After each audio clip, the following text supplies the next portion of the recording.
Ja, unë ju them ju. Ju dorëzuat vetë pushtetin? Absolutisht. Kryeministri Majko Më falë. tha se urëzua Berisha dhe Nano me armë. Do vi unë aty. Ate ka thënë Fatosi përpara se ta thoj Pandeliu, po unë do vi pak edhe aty. Jo, e vërtet është kjo. Në janar të 97, unë kam bërë një mbledhje me kryeministrin dhe disa ministra. Të rëndësishëm, kryesor. Të nderuar zotëri. Unë shoh se vendi nuk po qeveriset. Për mua nuk ka rëndësi se është e lokalizuar vetëm në një qytet apo në 2 qytete. Për mua çdo plam me këtij vendi është vend. Është si kryeqyteti. Kam të konceptu.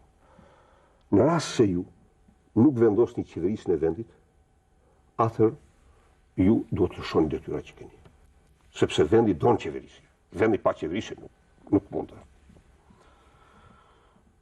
Kaloi një periudhë kohe dhe qeveria e Partisë Demokratike u tregua e paaftë për të menaxhuar krizën. Atëherë, me 9 mars, ofrova marrëveshjen e pajtimit kombëtar, u krijua qeveria e pajtimit kombëtar e të gjitha partive, praktikisht aty Partia Demokratike dorëzoi tërësisht pushtetin e saj. Pra 9 marsi nuk ishte dorëzim, jo rehabilitim juaj? Jo, 9 marsi ishte dorëzimi i pushtetit. Unë dorëzova pushtetin për të shmangur një konflikt civil. Nuk doja një konflikt civil. Unë isha i vetëdijshëm.